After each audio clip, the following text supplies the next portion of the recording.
2014, 2018 ও 2024 সালের 3টি বিতর্কিত নির্বাচনের অনিয়ম তদন্তে চট্টগ্রামে শুনানি করেছে সরকার গঠিত তদন্ত কমিশন। চট্টগ্রামের আঞ্চলিক নির্বাচন কার্যালয়ে শুক্র ও শনিবার 2 দিনব্যাপী এই শুনানি চলে। শুনানিতে প্রার্থী, দায়িত্ব পালনকারী রিটার্নিং অফিসার, সহকারী returning officer, presiding officer, polling agent এবং পুলিশ সদস্য সহ নির্বাচন সংশ্লিষ্টদের জিজ্ঞাসাবাদ করেন কমিশনের সদস্য তাজরিয়ান আকরাম হোসেন ও ডক্টর আব্দুল আলিম।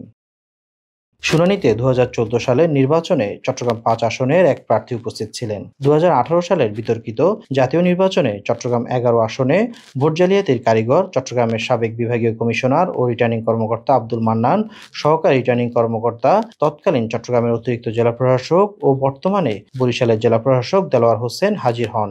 2024 সালের নির্বাচনে চট্টগ্রামের রিটার্নিং কর্মকর্তা তোফায়েল আহমেদও শুনানিতে উপস্থিত ছিলেন।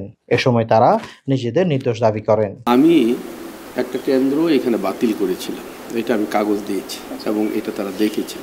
আমি বলছি যে আমরা সর্বোচ্চ চেষ্টা করেছি, হয়তো পুরোপুরি পারিনি। এটা বলতে যায় বা করতে যায় তো অনেকে চাকরি, আপনারা জানেন যে অনেক জেলা প্রশাসক বা অনেক ওই যে এসপি সাহেব বদলি হয়ে গেছে। 2 দিনব্যাপী শুনানিতে নির্বাচন সংশ্লিষ্ট মোট 60 জন ব্যক্তির বক্তব্য নেয় তদন্ত কমিশন। নির্বাচন সংশ্লিষ্ট যে সমস্ত কর্মকর্তারা ছিলেন ওনাদেরকে ওনারা এখানে ডেকেছেন। চট্টগ্রাম 5 এবং চট্টগ্রাম 11 দুটি আসনে গত 3টা নির্বাচন নিয়ে ওনারা এই বিষয়ে তদন্ত করছেন।